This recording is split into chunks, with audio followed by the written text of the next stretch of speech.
Disney Wonder. How are we feeling today? Ooh, excellent. Who had a great day in American Samoa yesterday? Woohoo! And Fiji tomorrow. 2 ports, 3 days. I'm feeling a little bit spoiled, so I don't know about you guys. Living our best tropical life over here, aren't we? Absolutely. So a big welcome. If you haven't met us before, my name's Lisa Nakania. And my name is Nick Volpe. And we are naturalists, wildlife photographers, and big old nerds all the way from Northern Australia. But there's a couple of other nerds on the ship. All of you. I can't believe it. 2 o'clock. And look at you all. Big pat on the back. And thank you so much for being so patient with one another and making so much room. We're going to try and get this moved into the bigger theatre, which would be amazing. Just for a little bit of fresh air. What do we think about that? Excellent. But without further ado, let's get going. So our next stop is of course Fiji here, but we're going to talk a little bit about American Samoa as well as Fiji in this next lecture, and we have so much more content to give you in the next few lectures. We are so excited. Well, straight after Fiji, we've got 4 more days until we hit Sydney, so we're going to be chatting to you all about the wildlife of Sydney, which will be pretty exciting. Then, as I've said before, we'll be delving into the tropical rainforests of the world. That's probably our most favourite lecture, but then the funnest ones are the last 2, and that's our own wildlife photography journey. So do make sure you definitely come and see those last 2. That is so much fun. But like Lucy said, we're going to start off with actually what we did yesterday, because what we did yesterday was quite a lot of fun, actually.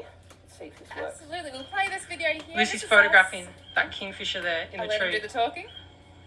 How's it looking, Lucy? See if you can spot it. With the best view in the world. And this is the footage we took from that. This is a Pacific kingfisher, to be specific. The Pacific kingfisher.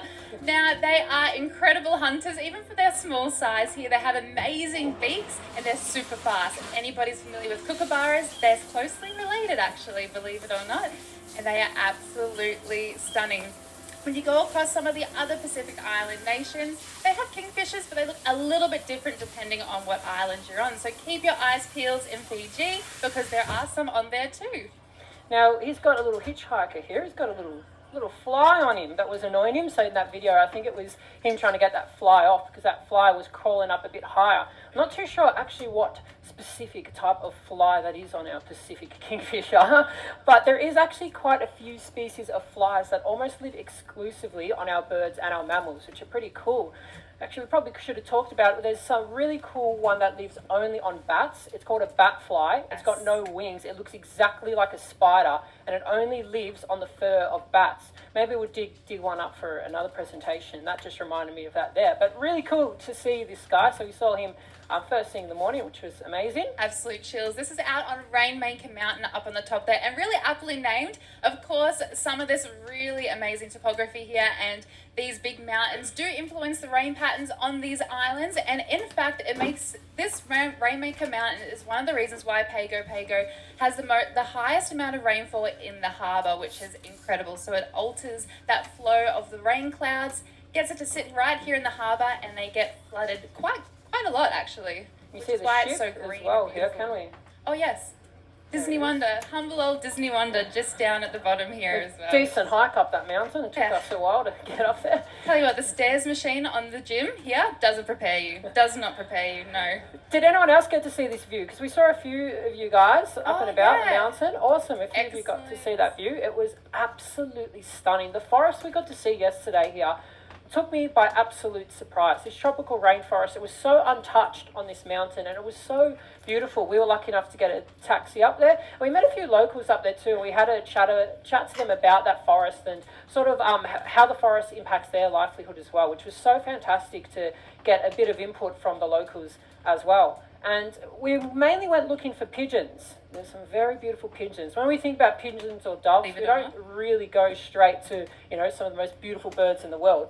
But we are going to see very soon that Fiji and Samoa do have the most beautiful pigeons in the world. But, so this is one of them. This is the Pacific Imperial Pigeon. It is the least impressive, but it is the only one we got to see yesterday. But our taxi driver, we quickly learned that he doesn't often have bird nerds in the car with him, because when I yelled out pigeon, he just laughed and kept driving. And it wasn't, I'm like, pigeon, stop the car! And There was absolutely no urgency. Yeah. No urgency. Slammed on the brakes, we got out, tried to look at the pigeon, it flown off, get in the car again. I'm telling you, just got to slow down in case you see a pigeon. See another pigeon and I scream at the top of my legs, pigeon! And he just laughs again. I'm like, stop the car! So this just kept on going for about 10 minutes. He hadn't quite clued on yet, but It was amazing. You did a great job. he had a bit of fun. He just couldn't understand that people just loved birds. So it was great. So it was great to see those pigeons. It was fantastic. But it wasn't just pigeons. We had a look on the ground as well. As we said, this forest was so full of life. It was absolutely beautiful. We know what this is? Hermit crab, exactly right. A few of you might have even kept hermit crabs as pets. They make pretty good pets. But this is interesting, what it's in. It's actually in a snail shell. No ordinary snail shell. This is an African giant land snail. It's actually the most invasive species of snail across the world. So it is native to Africa and they are massive. They can grow to the size of your entire hand. So they're a pretty big snail and they have been spread throughout the world. Unfortunately, they do a bit of damage and compete with native snails. There's over 70 species of native snails on Samoa, which is pretty good because that forest is so wet. So we had Amber here, the ballroom dancer, and her partner Jackson. We dragged them up the mountain with us yesterday. And they did a fantastic job. So that's Amber. She actually took this photo of this hermit crab. Round of applause for Amber. Well done, Amber. She's not just a talented dancer. But yeah, it was so cool seeing these. Actually, it was pretty bizarre because we're right on top of the mountain there. We're pretty high up, pretty far away from the beach where you're used to seeing hermit crabs. And there were hermit crabs almost under every single piece of leaf litter or little log. So it's pretty cool to actually see them. Now, there is an animal in this photo. Can we spot it? Yeah, it's actually this here. This is a slug at the top. So that is our leaf slug. So they actually camouflage really well into the leaf litter. And this guy was actually just cruising. He was out cruising like normal, and we actually just poked him. We just delicately poked him because when you delicately poke these little slugs, they completely flatten and they stay stationary like that to look like a leaf, which is pretty cool. Now, again, when most of us think about slugs, we're not thinking about really interesting creatures, but in a couple of lectures' time, we're going to show you the coolest slug in the world that we found in New Zealand. So just keep that in the back of your mind. That's going to be a great fact for your next dinner party. Yeah, definitely for be welcomed back with open arms, I'm sure. Invitations flying through the door. You bet. Now, we said that we wouldn't really touch on the tropical reef systems because we've done so much of it already. Of course, we've done our Finding Nemo lecture, our Naturalist Guide to Finding Nemo, and the Great Barrier Reef. We think that you guys are pretty well equipped for any reef adventure you have from here on out. But we just want to show you a little something. Yeah, so after we headed down from the mountain, we tried to get to a little spot called $2 Beach. We read online that it had good snorkeling spot. We got there and it was closed, which was a bit underwhelming. So we drove back towards the ship and we were just sort of looking out and trying to spot anywhere that we could swim. And we found a nice little spot from the road that looked like it had a coral reef in there. So we hopped out the car, jumped in, and straight away were greeted to an absolute astonishing diversity of coral and fish, which was just beautiful. I just want to say, we usually put music over this, and we have for this, but we've made a real point to keep the sounds on in here. If you joined us for our early lectures, you may have learned that fish actually do talk. So we wanted to exhibit that in this too. So keep an ear out and you can hear them communicating with each other across the course of this video. Yeah, so this is some of the footage that we got yesterday of some of the fish. It's all the clicking and the poppings. It's got a variety of surgeon fish, rabbit fish. We've got this butterfly fish coming in, reticulated butterfly fish.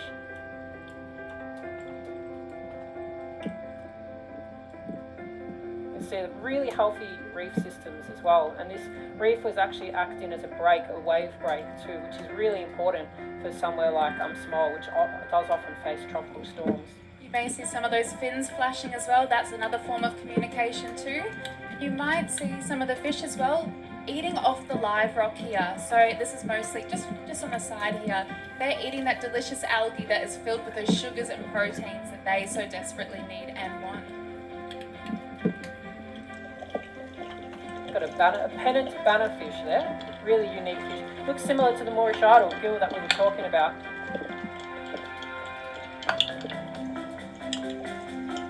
This is actually Lucy did very well to spot this. This is a shrimp goby. See the fish there, and you might be able to see his shrimp friend that is helping him. Not in that instance, but this is a really cool example of mutualism. The shrimp builds the burrow that the fish lives in, and the fish brings him food, so they stay well protected. Oh, thanks, Luce. I didn't watch it all. I didn't see this, I didn't. I feel like a little bit behind the scenes, what the life really is like of a wildlife photographer. It looks a little bit like that sometimes. So yeah, whilst that looked pretty graceful, we used a GoPro and our iPhone, and an underwater phone case to do that.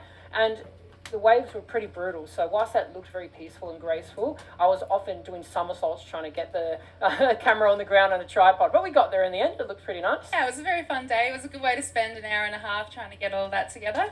And this is where we did it. We just saw, you can see the waves breaking at the back there, but on the right-hand side there was all these beautiful rocks you could see from the road, and it looked like it could have been coral. So it was great to poke our head in and confirm. Well, the moment we got there, actually, Lucy spotted a few parrotfish quite evidently swimming around. There's big blue parrotfish, so we knew we were at a good spot. So we had great fun there, which was fantastic. But let's continue on. So that was mostly American Samoa. Let's head into Fiji. Now, these are probably the most iconic images that you see when you Google search Fiji, of course. These are the most iconic tourism photos to get you to come here. And we're going to dive a little bit more under the surface, but terrestrially, to try and find out what is actually underneath. They've got these amazing picturesque beaches, of course, the volcanic landscape, and amazing culture as well. We're so excited to show you a little bit more about it. I'd rather chat with you. Some of you guys have booked excursions to go snorkeling and diving in Fiji tomorrow, so that's pretty exciting. Hands up if you're doing that. A few of you? Oh, yeah, fantastic. I'm jealous. Well done. So Fiji is actually the soft coral capital of the world. It's got more, just more density of soft coral than any other reef systems, which is really exciting. Like me and Lucy said, we won't touch on that today, but super excited. And for those of you who are exploring some of the reefs of Fiji tomorrow, please come show us photos. We'd love to see. We will give you some recommendations of what we're going to be doing in Fiji tomorrow too, because there isn't much to do in the coast to snorkeling unless you do book an excursion. But we'll move on. But as well, those marine areas are really, really well protected in Fiji, which is amazing. It's an incredible effort by Fijian local authorities as well as the local community too, and international aids to help them protect 30% of their waters, which are all into marine park reserves, which means it's an incredible place to go explore. I'm not going to read all of those out. Feel free to take a photo if you come back to Fiji. These are some great places to hit. And they're really great with the sustainable fishing, their ecotourism, and a lot of conservation efforts, usually around sharks and rays, as well as turtles too. And we've actually just come at about the point of the year where it is the Great Fiji Shark Count. So most of you would try to do, of course, avoid sharks, but for those of you who aren't shark phobic and would like to peek over the side of a boat, that's one to keep in mind as well. Scientists can't be out there all the time having eyes on the ground, so citizen science is a wonderful way to collect that information for them. Taking a photo, uploading it online can actually have great effects for ongoing scientific data. And the marine life in Fiji is almost unrivaled, of course. It's very close to the sort of numbers that you get even in the Great Barrier Reef there. So up to 1,000 different forms of corals, 1.1k different species of fish, and some of those fish only, of course, eat those certain types of corals as well. Some really interesting relationships there. And up to 1,000 plus marine invertebrate species, or things without a backbone. And the most incredible thing is we're finding new species every single year, not just one or two, literally sometimes hundreds. It's absolutely amazing. So there's lots going on behind the surface. Well, we're going to touch on the terrestrial ecosystems of Fiji and Samoa today. Now, these Pacific islands are very, very isolated, so it is quite a surprise that in some areas they are pretty rich in species, which is pretty cool. For the majority of the time, they do have a very low diversity compared to most of our bigger islands across the world. And that's just mainly because their habitats are pretty much the same. So most of these islands are just full of tropical rainforests. So the species that did end up coming here, a lot of those did have wings to get to these islands, or they either floated across on pieces of driftwood. When they came to these islands tens or hundreds of thousands of years ago, they haven't had to diversify as much because the habitat is pretty continuous. So there isn't as many niches to adapt to in such an area where there's lots of different habitats. So like I've been touching on, lots of rainforests, but again, there is some stunners. So we've already talked about some of the birds. We're going to have a look at them. We've got some incredible invertebrates like this tiger moth. When most of us think about butterflies and moths, we go straight to butterflies being the more colourful, the more attractive ones. But there is so many moths that have so many beautiful colours, and these ones are actually day active. In Australia alone, we have over 40,000 different species of moths that we will touch on, show you some of the best ones in some of our next presentations. But there is no native mammals on these islands except bats. So we will touch on bats in a few slides as well. So a little bit about placing where we are and where we're going, because it's great to jump on a cruise and then of course our cruise directors and lovely captains and everyone in between does the rest. But we've started all the way at the top of Polynesia here in Hawaii. We're coming down to American Samoa here as well. We're cutting across into Melanesia, into Fiji, before rocketing through into Sydney. Just a little bit of a overview of where we are, just to get a scope of these things. Now we're coming into lovely Hawaii, of course. We're going into Suva. Has anybody been to Hawaii before? Fiji. Oh, sorry, Fiji before? Everyone here's been to Hawaii, of course. Thank you. Anyone here been to Fiji before? Oh, not so many of you, which that makes this really exciting, of course. So we're coming into Suva here, and on this island is the largest mountain that you'll find in Fiji, of course, which is amazing. 1.3 thousand meters high. I don't know about you, we've only got a couple of hours off the boat. I'm not climbing that. I'll leave that for the more adventurous bunch. But the backdrop of all of this is, of course, an island paradise. But what makes an island paradise? Turns out, a lot of destruction. Of course, these are volcanic islands. They have incredibly rich soils because of their volcanic history. They are nutrients and minerals that have come down from deep in the earth. Things like potassium, magnesium, all these amazing things that make things grow very lush, which is beautiful. We have these amazing rainforests, and it also supports healthy reef systems in a lot of different ways as well. Now, if we click it one more time here, it's actually video. There you go. Next magic trick. And a lot of these were formed because of lava flows for millions of years, just bioaccumulating as well, and creating these amazing island arcs from subduction too. So if we go to the next slide, that is sort of what it ends up looking like. And we always think of geology and we think it's a bit boring sometimes. It doesn't really do much. And in terms of how many things happen in a year, we are constantly moving. Our tectonic plates are, of course, moving. And when you look at it from a year-to-year scale, it doesn't look like much, but over 150 million plus years, add on, you get a lot of movement on that global scale, which is what we've seen over time. So Fiji really rocks. Thank you, I'll be here all day. And one of the reasons is because it is on that tectonic plate boundaries from the Pacific plate and Indo-Australian plate. Some other little ones there too, but those two are the main, and those are the subduction zones too. So the crust is coming under, and it's also forming and pushing other things up, which is why we get a lot of these island arcs across Fiji, which is pretty amazing. Now, we're not going to nerd out about this forever, so we're going to go into another type of nerding. We're going to go into birds.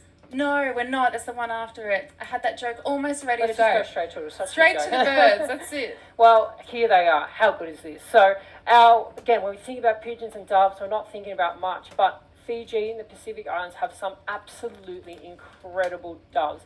So these are all mainly known as fruit doves because they pretty much exclusively eat fruit. So much so that a lot of the time you'll see them sitting in the trees just sleeping because they gorge themselves all morning and they'll just sit there and just doze off until the afternoon and then they'll get back into those berries. It is very familiar for us all here. But the colours on some of these doves are absolutely extraordinary. We've talked about colours in some of the birds, and these colours are A, for sometimes to try and attract a mate, but B, also for camouflage. And it's hard to see why when you're looking at that, but these birds live in the trees, which is up in the green, and all the time their berries are usually pink or red. So having these pink or red heads or patches on them actually does help them blend in when they're doing nothing but just focusing on the berries. When they've got their head in the berries, they do blend in pretty well. So we'll have a quick chat about some of these, but this is the best one. Oh my God, this is the golden dove, and these photos were taken from one of the best birders in the world, Chris Venetz, who does lots of bird tours across the world, and especially the Pacific Islands. Now, we're going to go and try and look for this bird tomorrow. If we find it, I'm going to pass out because it is absolutely extraordinary. So we'll actually listen to its call, see if it plays, because it's got a very unique call. Sounds like a dog or almost like a frog.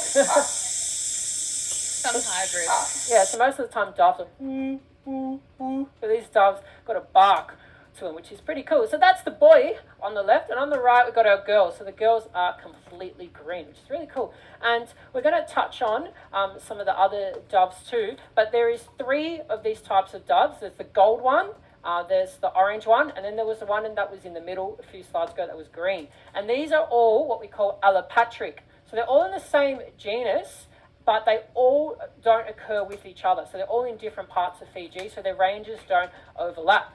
So these guys are pretty amazing. They lay only one egg, so pretty important. They only got one egg, the female, and they work together to try and make sure that that egg has the best chance of survival. So that's the place where we're going to be going to tomorrow, and I'll give you a bit of an idea of how to get there. It's Kolowisuva Forest, so that's where we're going to be trying to find these. And a lot of the time when we're looking for these birds, because they're so well hidden up in the canopy, we listen for their call, or we look and see if we can see any fruiting trees. So other birds, usually birds are a bit more loud, a bit more raucous. They'll be giving off the calls in the fruit trees, and then we can start to maybe see some of these doves. But this is its other one. So this is its brother. This is the orange dove. Again, some great photos from some other photographers. But again, who would have ever thought that these doves existed? It's just so amazing. And a lot of the time when we do presentations like this, and which is why we are so excited to do our rainforest presentation in a few days, is just bringing these beautiful coloured animals to the world that most people don't really know about. So again, just colours to die for. Now this one has an even weirder call for a dove. It almost sounds like an insect. So we'll see if we can hear it. Again, so I look at his mouth, and when we hear this sound, I'm like, it just doesn't look the same. It doesn't correlate. Like, he looks like he's screaming. He looks like he's carrying on. But this call just sounds like an insect or a frog, which is pretty weird. So, pretty cool bird. But unfortunately, a lot of our bird species and other species, obviously, across our island nations here are really susceptible to introduced pest species as well. They haven't evolved with them, they haven't adapted with them over time. So when they come on board, unfortunately, they can do a lot of havoc. Some of the most common ones that are and around our Pacific Islands are, of course, our European starlings, mongooses, cane toads. We also get them in Australia as well, of course, and things like our European starling too. And they can cause significant damage that has enormous flow-on effects. All of these animals, the native ones, service their islands in different ways, whether it's seed dispersal or aerating soils. So when they actually get affected by things like our pest species, you can see those changes happen really rapidly. And it's really scary, actually. Especially on these islands. These islands have evolved in isolation for so long. So even something as simple as the mosquito, which we chatted about the other day in Hawaii, has just the capacity to wipe out so many animals. Hawaii is actually a great example. So before human colonization, there was estimated to be around 130 to 140 species of birds. 81 of those have gone extinct since human colonization, which is unbelievable. So for a variety of reasons, habitat destruction is always the number one. But again, introduced animals. So we talked about mosquitoes bringing avian malaria, but a lot of these too, our black rats are very well known for destroying the nests and eating all the babies and the eggs of a lot of our birds. And they've never grown any defenses. All these birds historically have never even seen another mammal before. They've never evolved with mammals except for bats. So they've evolved no defenses against these things. Sort of like when people first came and we talked about some of the bigger birds, the dodos, they sort of had no chance when the first people came and there was this big oversized chicken, delicious looking chicken. A lot of the time these animals didn't survive. So Hawaii actually had 6 species of massive geese as well that went extinct pretty soon after people. So it is pretty interesting to look about how quickly these islands have changed in the last 200 to 2,000 years, when they have stayed pretty stable for the last million or so. So we'll have a look at a couple more of the animals that are found in the islands. So one of the most endangered is our Fijian crested iguana. Has anybody seen this at a zoo before, perhaps? Well, keep your eyes peeled because they're really commonly bred in captivity to help bolster that population. And they are found on 14 islands, historically now only found on 3, and mostly the threats are to do with those introduced species, unfortunately. And we'll have a look at them because they're very, very interesting. So when we're thinking about lizards, most of the time we're thinking about lizards eating insects or other animals, but these ones are pretty strictly herbivorous, which is pretty amazing. So they feed on just leaves, fruits, and flowers, which is super, super unique. They pretty much spend their entire life in the canopy, which is why they're also so hard to find.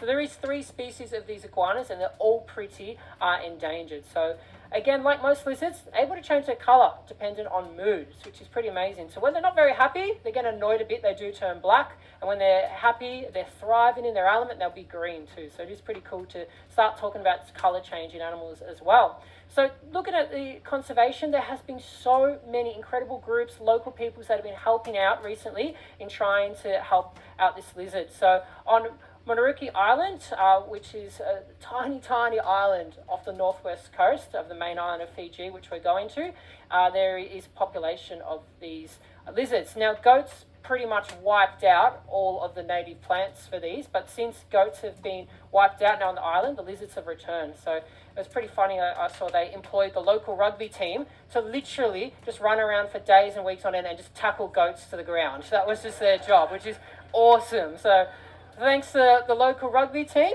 our lizards have been able to survive, which is so good. So since goats have been removed, we've seen a huge increase. And they're becoming popular now. So there is some of these, really good resorts in Hawaii now. Oh, sorry, Fiji. I'm starting to catch that. Fiji. some of these resorts are actually using these animals now as a tourist attraction for ecotourism, which is fantastic. So you can even sponsor these iguanas when you do visit some of these places. So on this one here at Lukuluku Lagoon Resort, again, because these lizards are so hard to find, they actually didn't know these lizards were on the island until a worker one day was just sweeping and a lizard just fell from the tree in front of them and they freaked out. And they caught the lizard and then sent it off to the main island. And then one of the researchers was really excited because every single population is so important. And all those little islands, and we'll talk about it a lot with Australia, all these little islands that are off the mainland actually offer hope. Because a lot of the time they don't have the introduced species that are causing mass destruction. So these islands can be super, super important. And it even keeps a different genetic pool, which is super important when we're talking about breeding. Now, snake lovers, don't rejoice, because there's not many snakes in the Pacific Islands, so some of you might be happy about that. So Fiji has a couple, American Samoa only has one, and that is our Pacific Island snake, or a Pacific tree boa. So it's a pretty large boa, about 1.5 meters wide, that pretty much exclusively feeds on birds when it's older. It's really cool to note too, so when we've got a younger snake, in the bottom right corner here, it's got the beautiful white and black markings. When they're that small, they're pretty much exclusively feeding on lizards. As they get older, their diet changes, so they start to feed on birds. But Fiji does have 2 more species of snakes, but they're very, very, very rare to see. We'll have a look at them. So here, this one is actually venomous. It's not going to do too much though. It's a really small snake. And there's only been about 5 or 6 specimens found of this snake. It is fossorial. That means, fossorial means it lives in the leaf litter and lives in that first layer of dirt. So, pretty cool. It exclusively eats worms, which is pretty amazing. And on the bottom left here, this looks like a worm. Believe it or not, it is not a worm. It is actually a blind snake. Now, blind snakes are really weird because blind snakes only eat ant eggs. And we'll talk a bit about, different niches and that. Where we live in Darwin, we're so lucky. We have 37 different species of snakes in Darwin, which is awesome. And we talked to everyone about how, again, they're all trying to keep out of each other's way. We have some that only eat skink eggs. We have some that only eat crabs, some that only eat fish, some that only eat frogs. So all these snakes are doing different things. But again, who would have thought there was a snake that looked like a worm that literally just eats ant eggs, which is pretty cool. And because they're in the ant nest, ants are pretty angry things. They actually can, I've got the mucus slide today, they actually release a mucus on them that makes the ants not be able to bite them, so they can just have a free buffet of ant larvae and eggs, which is pretty cool. So these 2 of the snake you probably won't see if you're going to Fiji, so don't worry too much. Now frogs, if you guys actually were up in the mountains like us yesterday, in that rainforest, you would have thought this is perfect for frogs. It's wet, it's beautiful. Quite weirdly, there is no frogs in Samoa at all. There is 2 species in Fiji, but they haven't had to diversify because these habitats are so continuous. It's just rainforest. When the first frog came to these islands, they just went, well, one of us just needs to be on the ground, one of us just needs to be in the tree. So they sorted themselves out pretty quickly and just adapted like that. Whereas if we go to places like New Guinea, or even Solomon Islands, where there's more habitats, we start to see the numbers of frogs diversify as rocket. There's 20 in Solomon Islands, and you get to New Guinea, and there's like 500. It's just ridiculous. So again, the frog diversity isn't too high on these Pacific Islands. Now, Nick loves the doves, but I like the lorikeets. So it's either Team Dove or Team Lorikeet. You'll have to talk amongst yourselves to figure out where you stand on that. And this is actually the national fauna emblem of Fiji, which is the collared lorry, and they're absolutely beautiful. We have lorikeets, obviously, where we are from in Australia, and they're very gregarious, they're very loud, they're very sociable, and they're very colourful too. That what an absolutely beautiful animal up there too, and they can be found even in urban suva, so please keep your eyes out. You'll most likely hear them before you see them, of course. They have quite a strong call. If you've ever heard a lorikeet before, it'll be pretty similar, but these are really amazing. So they nest in hollow trees, which is great, but hollows in trees can sometimes take many years, sometimes even 60-80 years to form, and unfortunately a lot of those old growth trees do get felled for whatever reason, for development or anything else. So the collared lorikeets thought, I live on an island, I'm going to act like I live on an island, and they can actually nest in rotting coconuts. Amazing. So instead of waiting 60-80 years for this hollow that is prime real estate, a couple of months they've got themselves a nice coconut home, which is absolutely beautiful. They're usually found in the deeply forested areas of Fiji, but they have, of course, adapted a little bit more to the city lifestyle. They're city slickers now, of course. Actually, remember, that reminds me, last time we were on a cruise to Fiji, we took a taxi to the place where we'll be showing you the Kola Isuva, and we saw a couple of lorikeets fly over, and I smacked my head so hard because the roof was so small when I turned around to be like, lorikeets, but then try and have a look at them through the back window, but they went over so quickly. So do keep your eyes out. So they are in Suva, which is pretty cool. Nick doesn't remember much else from the rest of that day, but I can fill in the blanks for him. That's okay. But how cute are these? So these are another one to look out for on Fiji. These are our parrot finches. So really cute little beautiful birds. Not too commonly kept in captivity. So a lot of the time when we put on little pretty birds like canaries and such, people are quite used to them, or budgies. But parrot finches aren't too well known. So they're really beautiful. They live in little groups. And a lot of the time you can actually find them on the edges of the rainforest, because they're mainly feeding on grass seeds. That's their favourite food, which are always on the edge of rainforest. So again, it's another one to sort of keep our eyes out. They just make these little cute chirping sounds as they feed. So there's one on Fiji and there's one on Samoa, and their faces are different colours. So this is the Samoan one here on the left-hand side, and then in Fiji they've got the beautiful bright red entire face. So quite a few parrot finches actually across. There's one in Australia, quite a few in New Guinea and New Caledonia. So absolutely stunning birds. Another beautiful one too, which we might be able to see in Suva, is our shining parrots. There's 3 different types. So this is the only one we'll get a chance of seeing in Suva. So this is actually a really important bird for Fijian people. It's in a lot of their folklore. It is threatened, unfortunately, due to habitat destruction and overhunting. But again, just such a beautiful bird. Another one that we really hope to see tomorrow. So parrots, again, whilst they can be loud, they are so hard to see in the canopy. The rainforest just offers it really hard a lot of times to see a lot of these birds. It's just so dark when you look up, and everything is just green, and there's so many vines and branches entangled, so it is actually hard to spot a lot of these birds. But we'll definitely let you know if we see one. You'll probably hear us from the port actually if we do see some of these birds. We are known to be quite loud. So these are the other 2 species of shining parrots. So again, absolutely stunning birds. But that also brings us to our bats. So obviously our birds are really important pollinators, but so are our bats. And unfortunately they have been demonized over the last couple of years, of course, but they're actually really quite cute and really quite important to our ecosystems as well. So bats are the only native land mammals that you'll find on Fiji there. And there's some really strange ones, of course. Even just looking at this one here, we have the monkey-faced fruit bat. Now he looks like he hasn't gotten sleep in several days. Maybe his room is underneath the theatre. I have no idea, but he needs a good night's sleep, that's for sure. And they're really important, especially across island nations, because not a lot of our pollinators can cross sea, of course, apart from things that have wings, like our birds and our bats.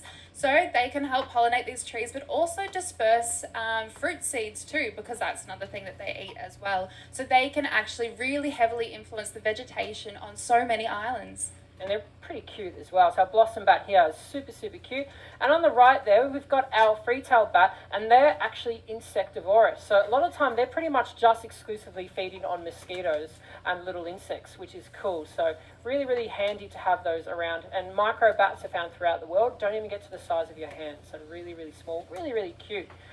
And we often think of bats as being right in the rainforest, but we actually found a roost right here, which is just under where we were snorkeling as well. I can actually see them in the photo there. You can see all the bats you can. there. Didn't know if we It's could pretty make cool. that And we out. actually had some seabirds nesting around here too. We had some noddies nesting. So just little isolated outcrops like this is so important for so many of our creatures and shows you how willing they are to utilise pretty much any space that they can. Now, we've got like 10 minutes, that's great. We'll touch on some of the smaller stuff. But here in Fiji, or just in the world actually, our butterfly species are really well known. In insects, they're almost overstudied. We do know everything pretty much there is to know about them. But recently, not even 10 years ago, someone took this photo of this butterfly here, and it went super viral on all the butterfly communities online because everyone's like, what is that? Is that Photoshop or what is that? It turned out to be a new species that was hiding under our nose the whole time in Fiji.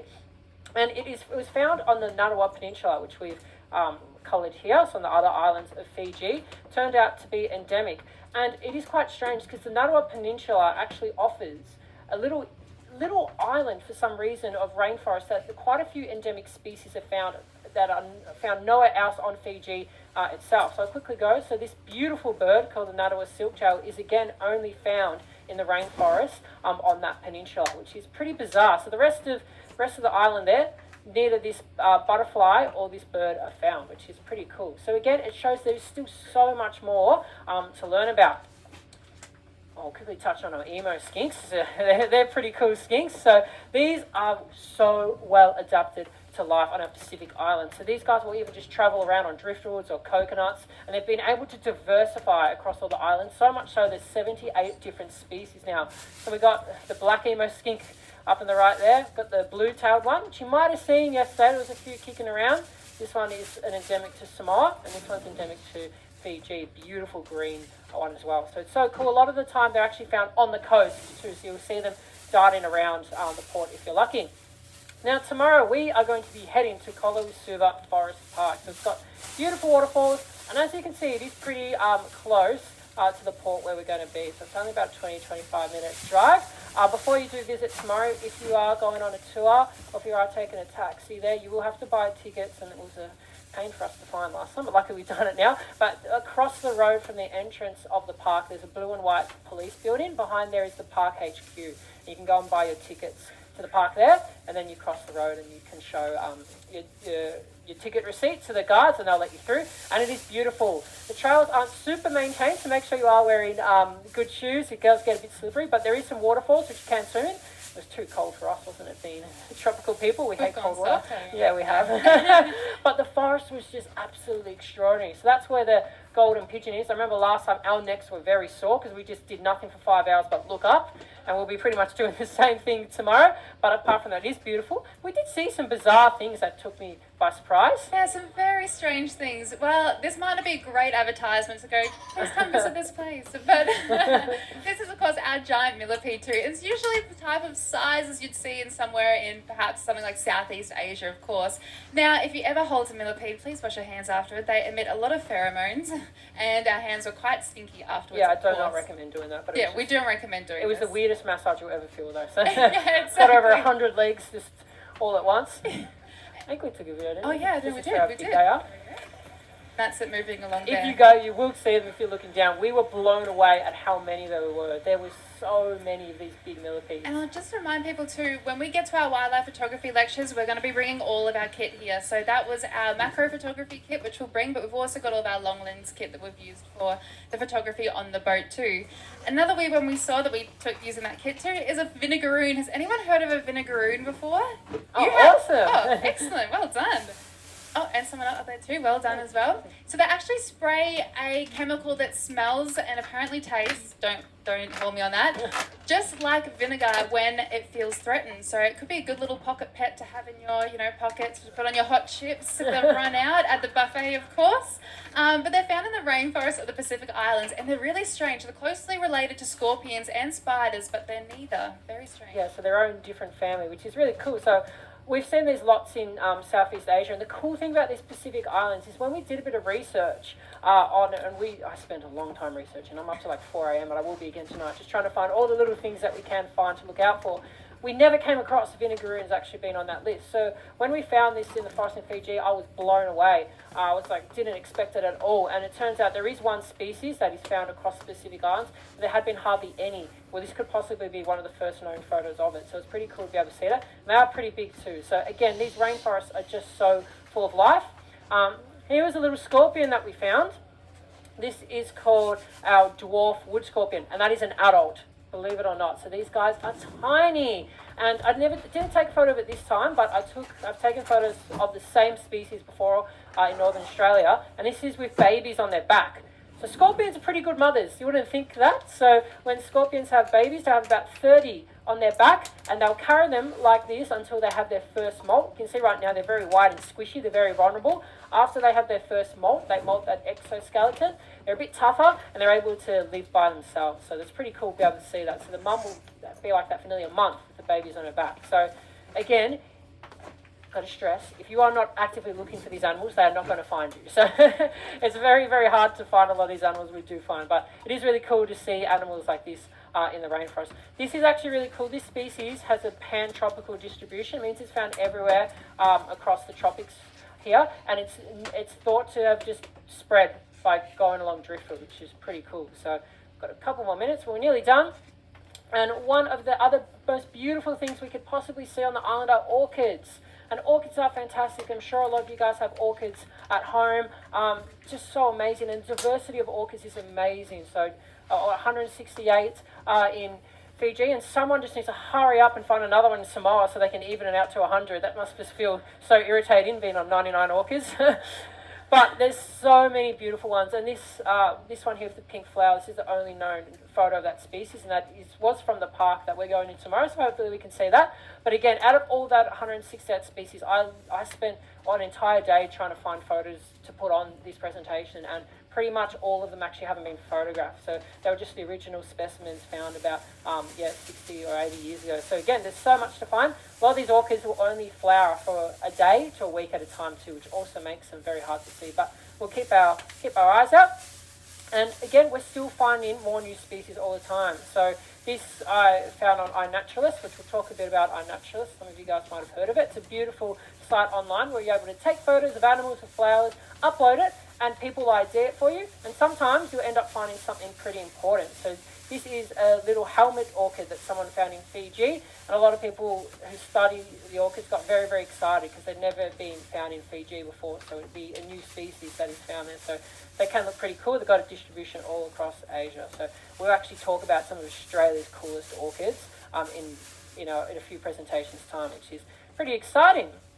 Now we're about to get kicked out of the theatre. Thank you so much, everyone. The next presentation we will do after Fiji is all about Sydney. We're from Australia. We have a lot to tell you all about it. We're going to uncover a lot of Sydney, and it really is a place bursting with life. We're going to give you heaps of tips and tricks. Stay along. Have a safe and wonderful time in Fiji. Thank you for nerding out with us. Have a lovely day. Guys. Thank you, everyone.